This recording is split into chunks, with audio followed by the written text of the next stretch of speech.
आज के वीडियो में मैं आपको support and resistance level draw करने का सही तरीका बताऊंगा।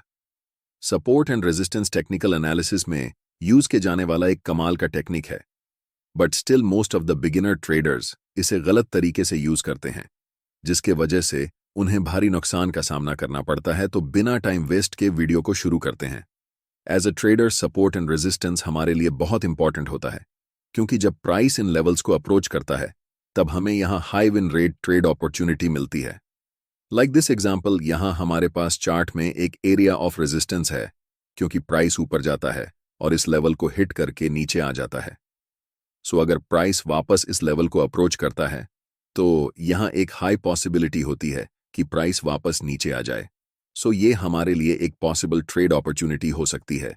एक कॉमन मिस्टेक जो एक बिगिनर हमेशा करता है वो है बहुत सारे सपोर्ट एंड रेजिस्टेंस चार्ट पर ड्रॉ कर देना, कुछ इस प्रकार से जो उन्हें बहुत कंफ्यूज कर देता है। सपोर्ट एंड रेजिस्टेंस आपके ट्रेडिंग को सिंपल बनाने के लिए है, ना कि कॉम्प्लेक्स बनाने के लिए। ये इसलिए होता है क्योंकि जो बिगिनर्स हैं वो सीक्रेट रूल्स को फॉलो नहीं करते, जो मैं आज आपको बताने वाला हूं। तो हमारा जो फर्स्ट क्राइटेरिया है जो एक लेवल को सपोर्ट या रेजिस्टेंस बनाता है वो है मल्टीपल रिजेक्शंस। आइए एग्जाम्पल की हेल्प से समझते हैं। आपको दिख रहा होगा इस लेवल पर प्राइस मल्टीपल टाइम्स नीचे जाकर वापस आ जाता है, जो इसे एक पोटेंशियल सपोर्ट एरिया बनाता है। जो यहां हम एक लेवल ऑफ सपोर्ट ड्रॉ करेंगे कुछ इस प्रकार, और साथ ही साथ यहां आपको दिख रहा होगा प्राइस मल्टीपल टाइम इस लेवल पर ऊपर जाकर वापस नीचे आ जाता है, जो इस लेवल को एक पोटेंशियल रेजिस्टेंस एरिया बनाता है। जो यहां हम एक लेवल ऑफ रेजिस्टेंस ड्रॉ करेंगे कुछ इस प्रकार। अब आप सोच रहे होंगे इस चार्ट पर तो सही है, पर इस प्रकार के चार्ट पर हम सपोर्ट एंड रेजिस्टेंस कहां से ड्रॉ करेंगे जहां अभी तक कोई मल्टीपल रिजेक्शंस नहीं है। तो ऐसे सिचुएशंस में आपको मेजर स्विंग्स को आइडेंटिफाई करना है और support and resistance level draw करना है। लाइक दिस, यहां आपको दिख रहा होगा प्राइस इस लेवल तक ऊपर जाता है फिर नीचे आने लगता है, तो हम एक रेजिस्टेंस एरिया इस लेवल पर ड्रॉ कर सकते हैं। सेम डाउन ट्रेंड के लिए भी अप्लाई होता है। तो यहां आपको दिख रहा होगा अभी तक कोई मल्टीपल रिजेक्शन नहीं हुआ है, क्योंकि प्राइस इस लेवल तक आता है और वापस ऊपर जाने लगता है। तो आपको जस्ट सिंपली एक सपोर्ट लाइन यहां ड्रॉ करना है। Rule number 2, A line can be both support and resistance. आइए एग्जांपल देखते हैं। तो इस चार्ट पर आपको दिख रहा होगा हमारे पास यहां एक लेवल ऑफ रेजिस्टेंस है, क्योंकि प्राइस इस लेवल से मल्टीपल टाइम रिजेक्ट होकर नीचे चला जाता है, जो इसे एक लेवल ऑफ रेजिस्टेंस बनाता है।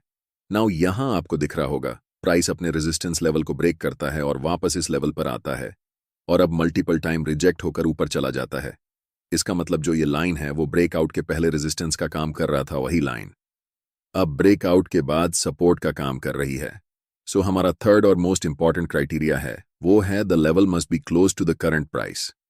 आइए एग्जाम्पल के हेल्प से समझते हैं। सो यहां हमारे पास क्लियरली एक लेवल ऑफ सपोर्ट है और एक लेवल ऑफ रेजिस्टेंस है। करंट प्राइस के आसपास आपको ऐसे लेवल पर सपोर्ट एंड रेजिस्टेंस ड्रॉ नहीं करना जो करंट प्राइस से बहुत दूर है। लाइक दिस एग्जांपल, हालांकि ये भी सपोर्ट एंड रेजिस्टेंस है, पर करंट प्राइस से काफी दूर होने के कारण अभी इनका कोई काम नहीं है। सो हमें ऐसे लेवल पर सपोर्ट एंड रेजिस्टेंस ड्रॉ करना है जो करंट प्राइस के अकॉर्डिंग हमें मैटर करें, क्योंकि बहुत सारे लाइन हमें कंफ्यूज कर सकते हैं। आइए अब कुछ एग्जाम्पल देखते हैं। सो यहां हम एक सपोर्ट जोन ड्रॉ कर सकते हैं, क्योंकि प्राइस यहां मल्टीपल टाइम रिजेक्टेड है और ये करंट प्राइस के करीब भी है। और यहां हम एक रेजिस्टेंस लेवल ड्रॉ कर सकते हैं कुछ इस प्रकार। अगर आप ध्यान से देखो तो जो ये रेजिस्टेंस लेवल था वो पहले सपोर्ट था, फिर ब्रेकडाउन के बाद ये रेजिस्टेंस का काम कर रही है, और ये भी करंट प्राइस के करीब है। सो बेसिकली आपको रेक्टेंगल बॉक्स के जोन क्रिएट करना है, क्योंकि सपोर्ट या रेजिस्टेंस कोई स्ट्रेट लाइन नहीं होती, ये एक जोन होता है। नेक्स्ट एग्जाम्पल देखते हैं। सो यहां हम एक रेजिस्टेंस लेवल ड्रॉ कर सकते हैं, क्योंकि प्राइस यहां मल्टीपल टाइम रिजेक्टेड हो चुका है और ये करंट प्राइस के करीब भी है। और यहां देखा जाए तो हम सपोर्ट के लिए एक असेंडिंग ट्रेंड लाइन ड्रॉ कर सकते हैं कुछ इस प्रकार।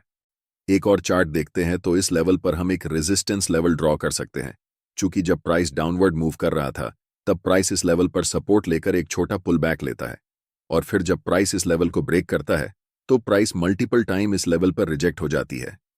सो ये हमारा रेजिस्टेंस लेवल है जो करंट प्राइस के क्लोज है, और ये हमारा एक पोटेंशियल सपोर्ट लेवल हो सकता है।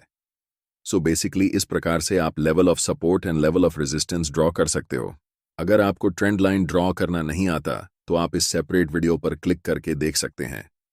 और हमारी वीडियो इन्फॉर्मेटिव लगी तो वीडियो को लाइक और चैनल को सब्सक्राइब जरूर करें।